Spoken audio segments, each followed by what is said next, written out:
going to go ahead and get started this morning. For those of you who don't know me, I'm Greg Hex, CEO of Chapman Hex & Company. We're delighted to have you this morning for Aspire.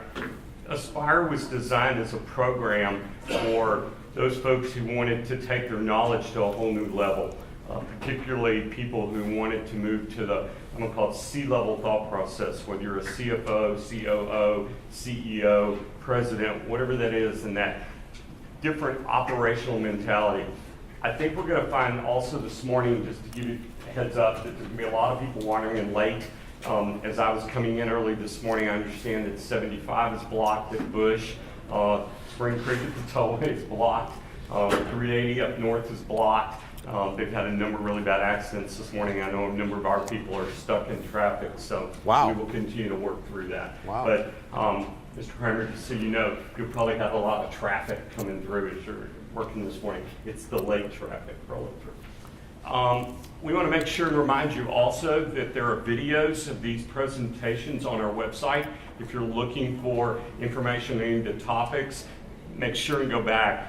As you remember, the last couple of topics we've had is about selling your business, what some of those options are, and we've broken those different topics down into separate videos. So it makes it a little bit easier. We don't have to listen to the whole program to be able to maybe catch the piece that you want to hear. So again, go look, take a look at the website. If you have suggestions, let us know. We've revamped the website in terms of pictures, information, video vault, different things like that. So let us know if you have ideas and suggestions.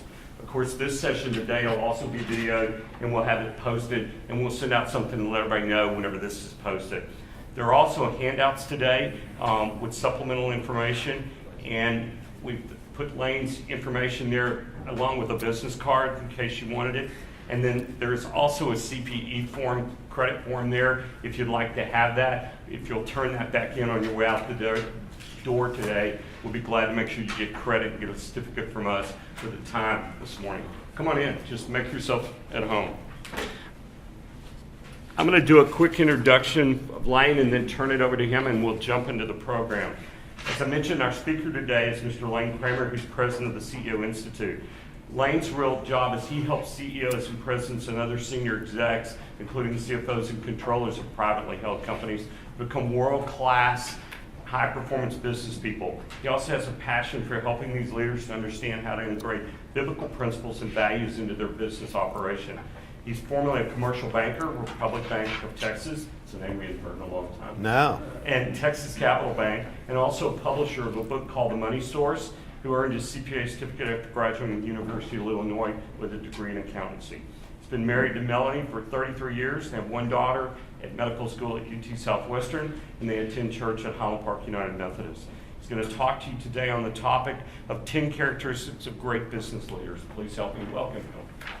Thank you, Ray. Thank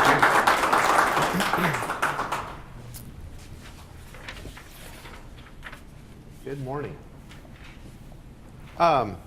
You know what might be fun? I think we have time to do this. We might just, Greg, you can veto this if we don't have time. It'd be fun. Just could we have a quick introduction of who's here, or is Sure. that would that? We have till 9 o'clock.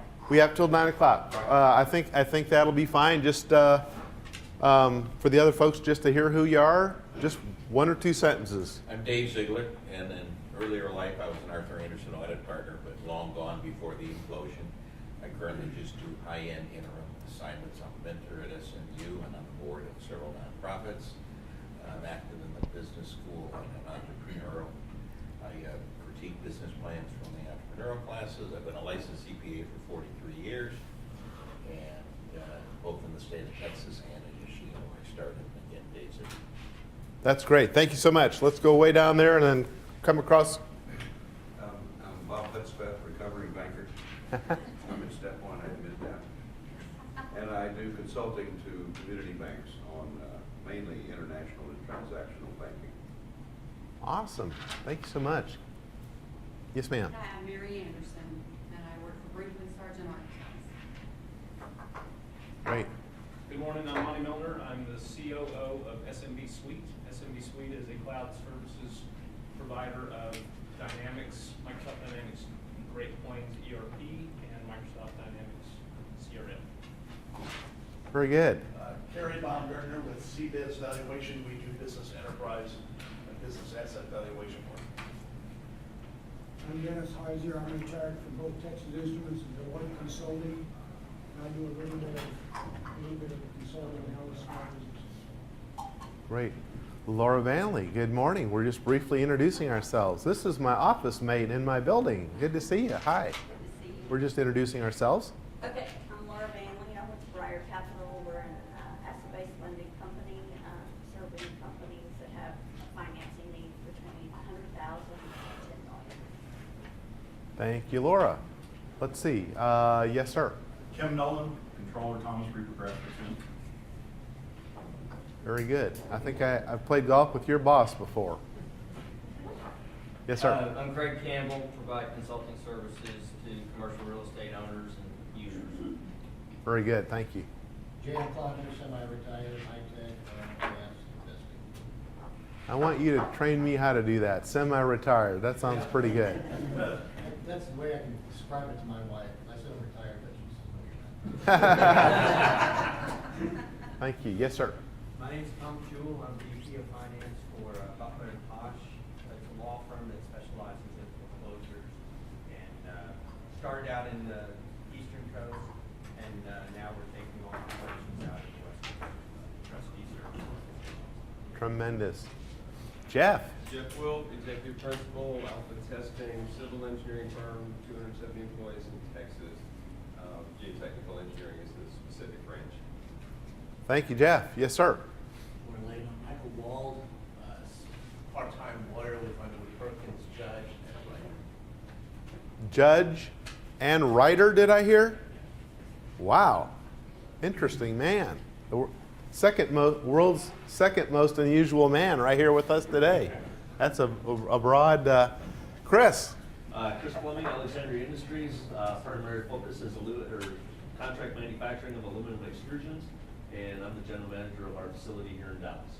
Great. And I take it the rest of these are your staff along the wall, Greg? Quick introductions? Some of our different folks. I'm Nancy Schultz. I'm the tax shareholder at Chapman. I'm Simon Martin. I help Greg run the investment banking division. I'm Calvin Frank. I work with Simon and Greg in the investment banking division. Audrey. Audrey Quick. I'm in the tax department here at Chapman. Marilyn Harris. I head up the wealth management of Chapman Hicks. Interesting job. Very good. So your tax guys are working on those franchise tax returns right now, aren't you? Oh, no, we're well done. Do you believe in Santa Claus? Well, good. Good to meet everybody here this morning. Well, I'm glad that you could all participate in our discussion about great business leaders this morning. And this is going to be a dialogue, not a monologue. The first portion, we're going to lay a little groundwork as to some key leadership characteristics that I think are pertinent. But then we're going to get you involved in answering some questions and kind of internalizing the program to your realm where you work. Well, the fact that you're here this morning tells me that you're interested in your own personal and professional development and that you want to enhance your own leadership skills. And whether or not you're managing or leading a group of people or not, I want to set the table with the thought that everybody in this room is a leader. You're a leader at work, you're a leader in your family, you're a leader even in your neighborhood, whether you know it or not. People are watching you every day. They're observing how you act, how you behave, how you lead. So the lessons apply here no matter what you do professionally. So I was thinking about what is the most relevant topic that I could discuss with you this morning that would be widely applicable to the most people. And I really thought that the key topic that I could knowledgeably speak about was the topic of leadership. And I believe that the greatest barrier that keeps more companies from being highly successful is a lack of great leadership. Now, you can have a great business idea, you can have an abundance of capital in the bank, and you can have talented people on your team, but if a company doesn't have great leaders, the business will not maximize its potential. Chris, can I have an amen on that? Big You, amen. you agree with that? I would agree. Thank you. I paid him to say that. Not very much, though. Now, you may not agree with all of the 10 characteristics that I picked out that I think are true of great business leaders, but my goal for everybody here is that you would hear one thing where you could focus on that attribute and say, if I worked on that a little bit more, I'd be an even better leader than I am today. So, in other words, I want you to have one key takeaway that is relevant to where you are in life and in the business world. So, where does this content come from? Well, for the past 23 years, I've been running the CEO Institute here in Dallas, and I've worked with hundreds of business leaders, really, across that period of time, some more than others. But I have seen some very, very good business leaders, and I tried to think about what are the things that distinguish the great leaders from the not so good leaders.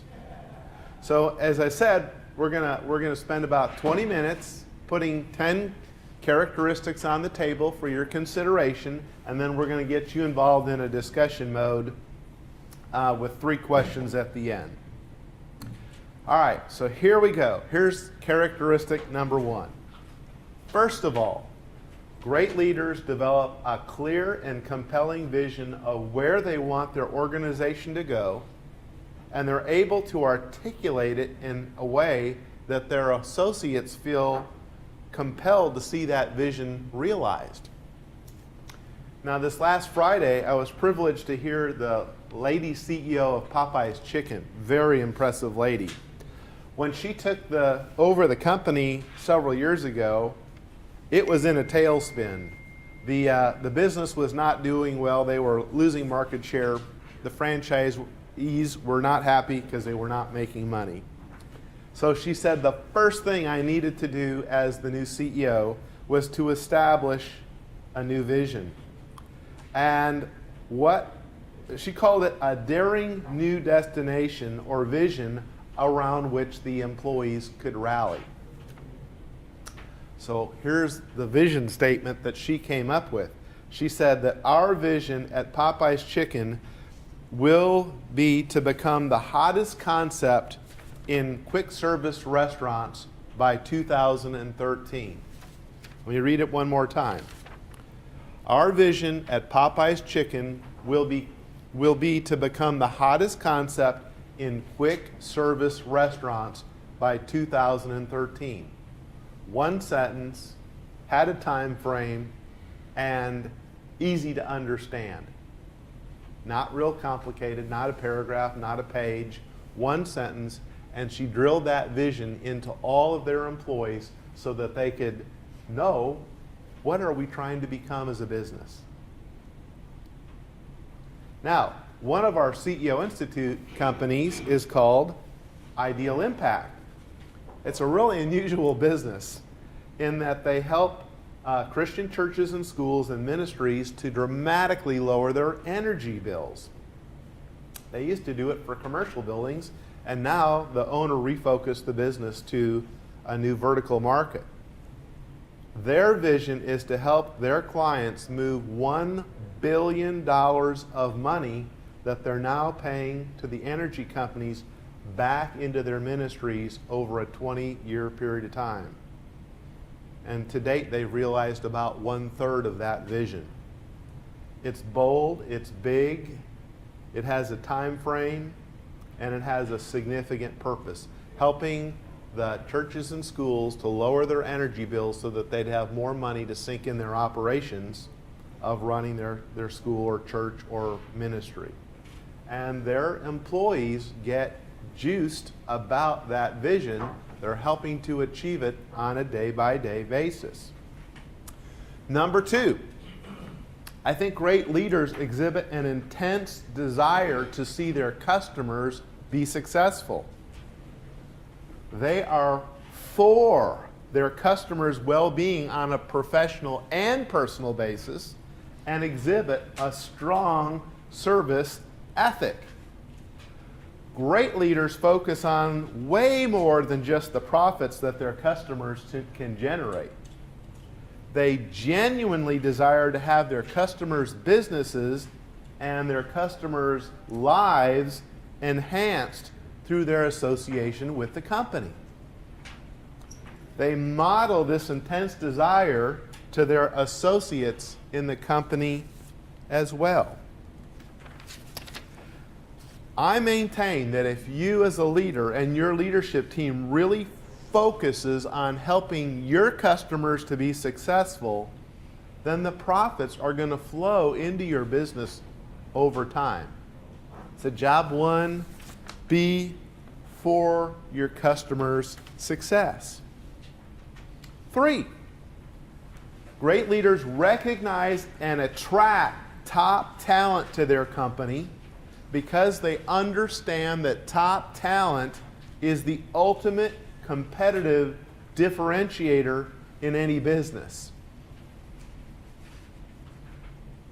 Great leaders insist upon hiring great people with a demonstrated track record of success. This could mean hiring the top college graduates coming out of a new batch of BBAs or MBAs. It could mean hiring a salesperson with a demonstrated track record of achieving their sales goals on a consistent basis.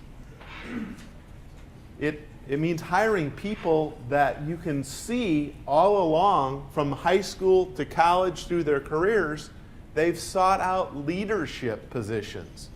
They're not just a good, accountant or CFO, but they've been a leader in their community, in their company, in their church, whatever.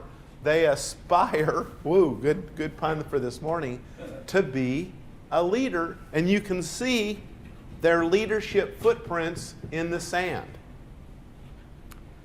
And they don't settle for taking B and C players because, you know what? A tennis players want to play tennis with other A tennis players. I've noticed at my golf club, the really good players don't want to play with me because they're shooting in the 70s, and now I'm struggling to break 90. Great golfers want to play golf with great golfers. Great people in a company, you know what? They don't want to work with B and C players. Do you know why? Because it drags down their performance and the performance of the business as a whole. So, great leaders hire the best, the brightest, the most leaderful people. And then great leaders create a work culture that is a magnet for great people through strong professional development opportunities. In other words, they send their people to things like this. They'll pay for it because they want their people to grow in their knowledge and capabilities. Great leaders continually recognize the great performance of their people. They don't just do it, once a year at the Christmas party. They continually look for opportunities to recognize people and give them a well-deserved pat on the back. They provide opportunities for increasingly challenging work assignments. And they tie compensation to results. And finally, they're willing to commit financial resources to the development of their people because you know what? A players, great leaders, they want to continue to grow. That's not everybody. Not everybody wants to grow, but great people, A players, want to learn and grow all the way through their careers. 4, they place an appropriate balance between growing profits and growing people. They don't grow profits at the expense of their people.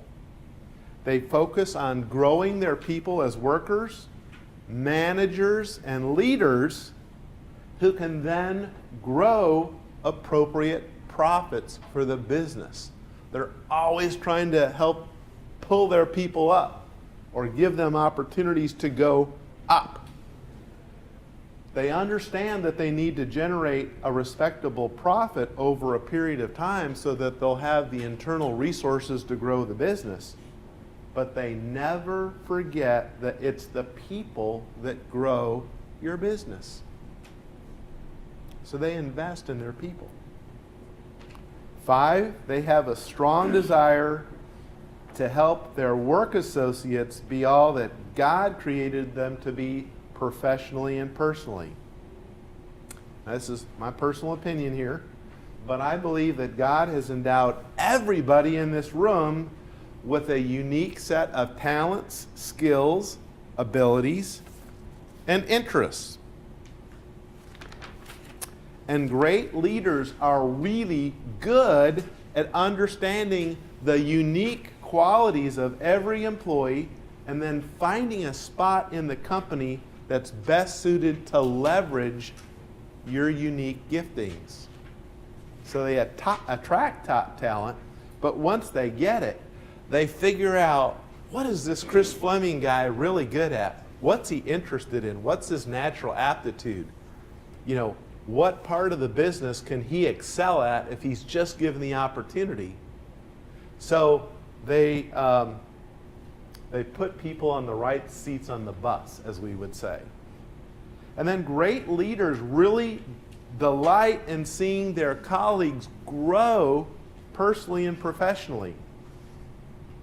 They love to celebrate the successes of their colleagues and then help their work colleagues achieve things they never thought possible in their work and personal lives. We have one company in the Institute that as soon as people are promoted, boom, an email goes out all across the company. Congratulations, Greg Hext, for making senior accountant. And they explain a little bit about why that person was promoted. They celebrate the successes of their people. Their managers, believe it or not, are evaluated in part by how many of their people are being promoted during the year. If you have managed people before, did you ever get evaluated on how many of your people got promoted? In other words, the company wants their leaders to help their people grow up so that the company can continue growing. 6, hang with me. Great leaders don't expect more out of their people than they themselves are willing to invest or do themselves in the company. These leaders recognize that their employees have interest outside of the business, and they don't expect the employees to put their entire energy and focus on the business. Now, at certain times of the year, as our CPA friends know, it's nose down, pencils up, and it's, drive for the deadlines. But, it's not battle stations all year long, because people can't maintain that kind of a pace for extended periods of times. And then they don't ask their employees to do things they themselves are not willing to do. For example, to engage in their fair share of the business travel. They're willing to terminate a long-term employee who needs to be invited off the bus. They don't just say, well, Laura, you do it. I don't want to be involved. They're willing to have those fierce conversations if necessary. They're willing to call the customer to get the customer to pay the bill on time if necessary. And they're willing to sit down with their banker and explain why the operational performance has not met plan, and then to offer up a plan about what are we going to do to get back on track and improve our results. So they themselves will do the tough things in the company. They don't just say, first name again, David?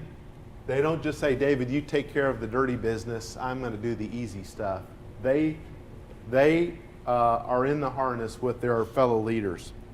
And then 7, they willingly share the profits and success of the business with their colleagues based on the behaviors exhibited by their colleagues and the results accomplished by their leadership team. I've seen company owners in the CEO Institute who hand out quarterly bonus checks to their employees, and they say that that's kind of like the happiest day of the quarter when they can go around and hand out checks to all the employees that have earned the profits in the business. They're willing to share with the people that generated the profits. But then I've also seen business owners that are pretty stingy about sharing profits and use the company as their own personal piggy bank, pretty much just to fund their own wants and needs. I've seen it all. But the best business leaders are the ones that are generous and share the wealth. Great business leaders also look for ways to reinvest the company profits back into the communities they serve. Chris's company is really good at that. They get their employees involved in raising funds for local charities or nonprofit organizations, and then I think Chris said whatever the employees can raise through a service project, they match that and reinvest back in the communities that, where their employees live to make the city or town a better place. So,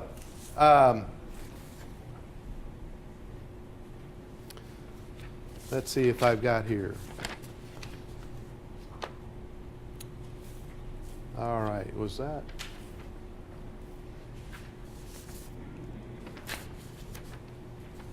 Yes. Another one of the companies that we work with called Standard Controls, they had a group of employees that would meet several times during the year, and different organizations in the communities or ministries or whatever would submit an application to get funding for some kind of a need in the community, and then the employee team would vet each of these organizations and then present recommendations to senior management on where do we sow back into the community. And they've given away hundreds of thousands of dollars over time in profits, both in Dallas and really around the world. So the owner, in certain years has made millions of dollars, but he doesn't keep it. He, all for himself. He reinvests back in the business, and he reinvests back in the community. And then great leaders also look for opportunities to share the success of the company by giving recognition to their colleagues publicly and privately, and to share the success of the team, of the company, with the entire team. They celebrate the successes of the business with, fun events during the year. Not just with a bonus check, but they have some company celebrations and then recognize employees for exemplary service. All right, 3 more to go. How are we doing on time? I think we're in good shape. About 5 more minutes. Hang in there. 8. Great leaders, in my opinion, are connected to God, and they recognize their dependence on God for His grace, mercy, love, provision, and wisdom to help lead and manage their companies. They understand that it's really God that's given them the talent, skills, and abilities to perform their jobs with excellence. They know that they are not a truly self-made man or woman. You've all heard that expression before. Well, he's a self-made man. She's a self-made woman. Great leaders don't really believe that they're self-made. They believe that they're dependent on their Creator and as well as the contributions of their work colleagues for their ultimate success in business and life. 2 more. 9, they place an appropriate balance between short-term and long-term results. They don't just maximize short-term profits by underinvesting in the business. They don't underpay people so that they can make more profits. They pay their people at market or above. They also provide their employees the tools they need to do their job so that the employees can use those tools to make an even greater profit. Great leaders understand running a business is not a sprint, it's a marathon. And that they've got to give the business every opportunity to be successful over the long term by continuously reinvesting resources into the business in a financially disciplined manner. Last, home stretch. Great leaders are humble people. They have an appropriate view of themselves and their skills and abilities, but they're not self-deprecating people. They're not ignorant of their success, but they're humble in spite of their success. These great leaders realize that any lasting results in their company are not just realized because of themselves, but through the contributions of an entire team of talented, committed, hard-working people. They share the credit. They don't think, oh, I'm the best thing, since sliced bread. They remain humble in spite of their success and in their failures as well. All right. Well, you've been a patient audience, so now I want to kind of pull you all into the discussion a little bit. And we can flip the discussion questions up there. Does anybody... Oh, was that, is there a control up here? I better not touch it or I'll break it. Yeah. Oh, I guess I should have been advancing the slides. You can start here. Yes. Let's see. No. Let's go. Is there another one? Yeah. Perfect. Thank you.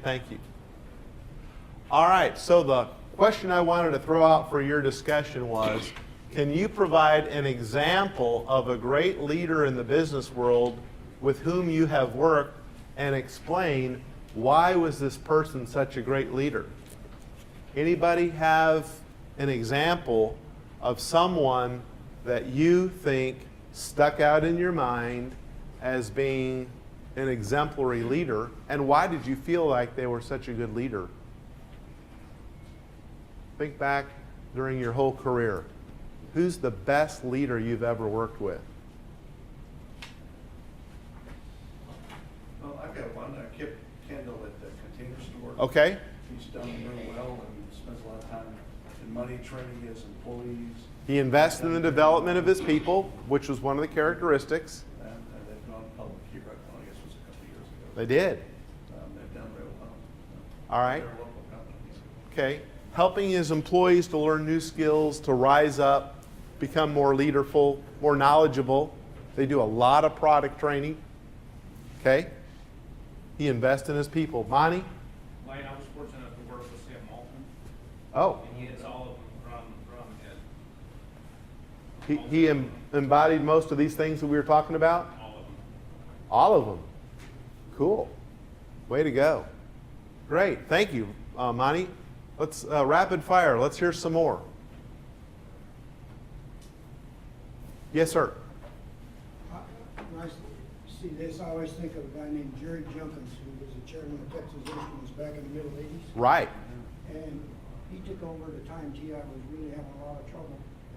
And he slowly pulled us out of the ditch And he did it by involving the people, encouraging the people, challenging them to set tough goals.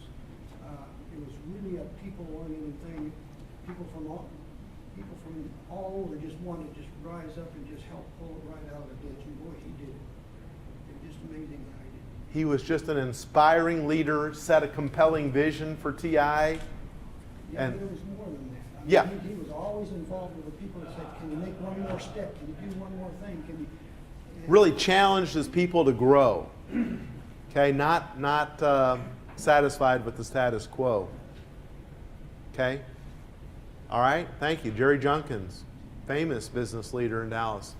I think back to, I worked for a couple of really good leaders, but one of them was a guy named Bill Enzer at Republic Bank. He was probably my first, maybe second manager in the National Corporate Lending Division of the bank. And what I remember about Bill, I was a pup banker, 2 years out of graduate school. What did I know? Not much about banking at the time.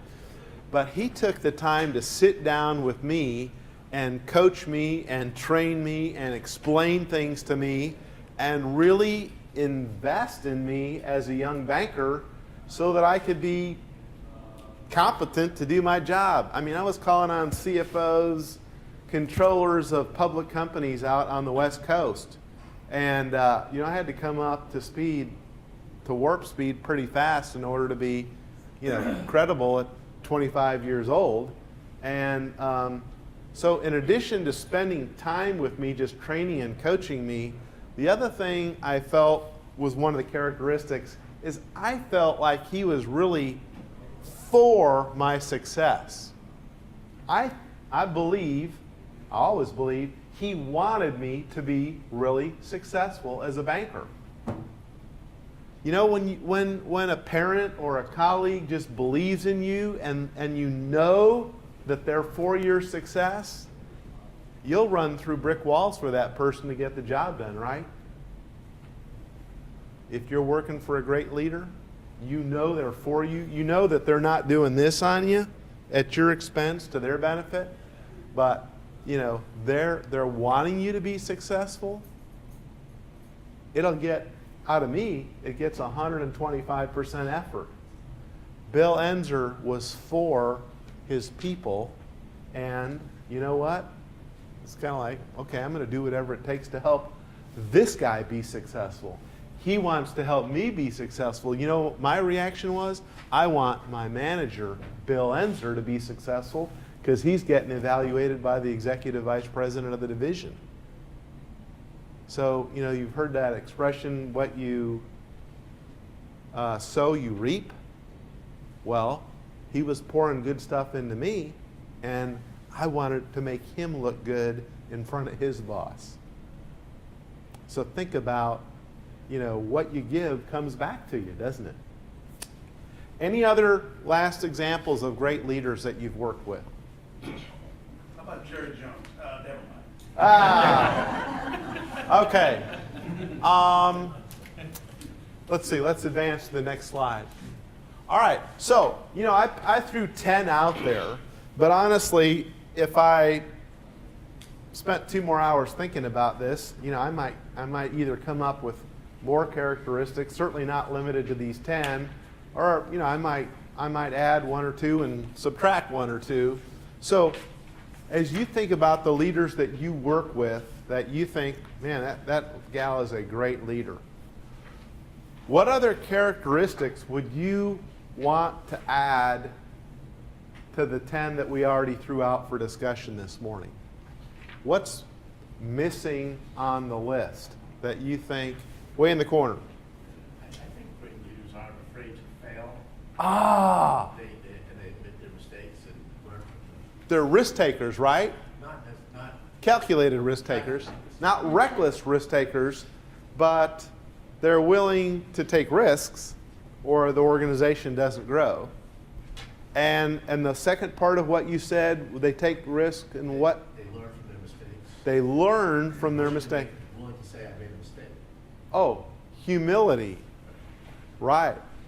They're willing to, doesn't that breed credibility in a leader if they say, Laura, I made a mistake, and I'm really, I'm not happy I made that mistake, but I want to tell you that this, this poor performance in this part of the company is on me, because I made that decision. If I were to make it again, I'd make it differently, but I made it. It was the wrong call. I wish I'd done it differently, but I want to let you know that I'm responsible here for that. So doesn't that breed credibility when the leader is able to be that transparent? And why can they do that? Because they're secure in who they are, and they know that nobody gets it right all the time. But I think that's a great attribute. They're willing to admit their mistakes and use it as a teaching exercise in the company. How do we learn from this? Not just make the mistake. How do we learn from this and get better? Not make it again. How do we learn from this? Any other characteristics that you think could be on the list if we either expanded it a little bit? Leaders that you've been around. Greg, you got anything that how many people do you lead, Greg? Like 25 or 30 here in Dallas. 25 or 30. That's a pretty good squad of folks. If you think about great leaders, Greg, what comes to mind? What attributes just pop to your mind? I think they're in touch with their people. In touch with their people. Okay, and what does that mean, kind of? They know them. They know what's going on in their families. They know what their issues are in life. Okay. They know them not just as a professional colleague, but as people. Yes. They have an interest in the well-being of their people, and they do some management by wandering around to spend time with folks. Yes. And what's your name? Jamar. Jamar. I said, hey, Jamar, how are things going at home? Everybody okay? Everybody's good. Everybody's okay at Jamar's house. We'll be over for Thanksgiving. Okay, good. But I agree with you, Greg, is they care. I don't know if that came out exactly in the 10. They care about their people. How are our people doing? We had a speaker 2 or 3 years ago at our CEO roundtable. He ran a big grocery store chain out headquartered in Lubbock. When they gathered their leaders together to do, leadership and management team meetings, you know the first question they always asked? He asked, not how are same store sales, not how are gross margins, not, yeah, we got an aspiring leader there that wants to come to the party. You know what question they asked? They always said, how are our people doing? He said, that's the most important thing in our company is our people. If we pay attention to the people and their well-being, what do you think happens next? They pay attention to our customers. You take care of your people, they will take care of your clients superbly. So thank you for saying that, Greg. That's excellent. All right, last question, because we're right about where we need to be time-wise. Last question is, you've heard 10 characteristics of, one man's opinion, just my opinion, 10 characteristics of excellent business leaders. You've heard 3 or 4 other attributes of good leadership. You've heard about 2 or 3 good leaders in particular. So as you look at yourself, and everybody here in this room is a leader. There's no exemptions. You say, Lane, I ain't a leader. I mean, I don't supervise or lead a team. I'm a one-man army, one-woman army. No, you're a leader. Your colleagues are observing you every day. You have an opportunity to positively or negatively lead your employees, your colleagues. You exhibit a lot of influence whether you know it or not. So, I want to challenge you What's the, as Billy Crystal said in City Slickers, what's the one thing that you should? I like the word could better than should. That sounds like my mother. You should do this. Okay. What's the one leadership attribute that you could do that would help you to be an even better leader at work, at home, in your community, in your church, place of worship, wherever? What's the one thing for you? That's for you to decide. What's that? That was the answer. It wasn't Billy Crystal, it was the other guy. Jack Palance. Jack Was it Palance. Jack Palance that said that? Jack Palance. What's the one thing? It says that's for you to decide. Ah. They had to think about it, like, oh, gee, I don't know. Yeah. All right. Well, let your wheels crank for a little bit. What is it that you could do better to improve upon your leadership capability? Anybody want to be so bold, Jamar? Yeah, Lane, one of the things I think that I could be better at is probably, I'll give feedback to like support services that I use within my company. Okay. But probably be more consistent at giving that positive feedback. Because I'll do it when I think about it, but sometimes I'll think about it and then I'll go on doing other things I need to do and I'll forget. And then it's weeks pass and it's not as powerful as when I do it, if I do it when I think about it. Okay. Yeah, a couple weeks ago on Friday, I got help from a gentleman on some pricing that I needed. And at the end of the week, I just sent him a note saying, hey, you know what, you're always there for me, really appreciate it. Hey, great. And he sent me a huge note back on Friday. He was like, man, that's the greatest way I can end my week. And if I did that more consistently, I think it would just help. Did you write him a little note? Yeah, I wrote him a note. You mean like with a piece of paper? No, it was an email. It was an email. It was email. I figured that was a little. I figured a note was a bit extreme behavior. But way to go, Jamar. You recognized and uplifted a colleague, but you'd like to do it a little more regularly, is what I'm hearing you say. Lifting people up. Okay? Good for you, Jamar. How about 2 or 3 more, and then we're going to end? I got one. Who's got one? Chris. I'm going to relate back to your principle number 6. Okay. That don't expect more out of your people than they're willing to invest in themselves. Yeah.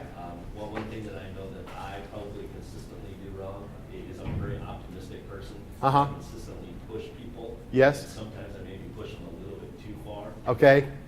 When they're telling me stop, I can't take this, I think they can go just a little bit more.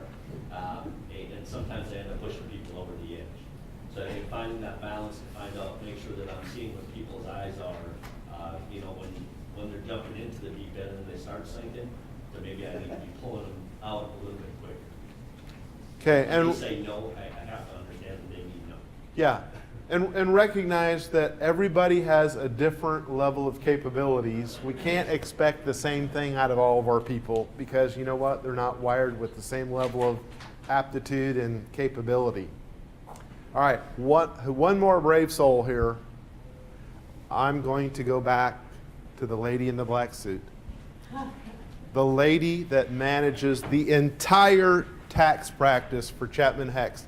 All of the responsibility for the tax department is on the shoulders of this one woman.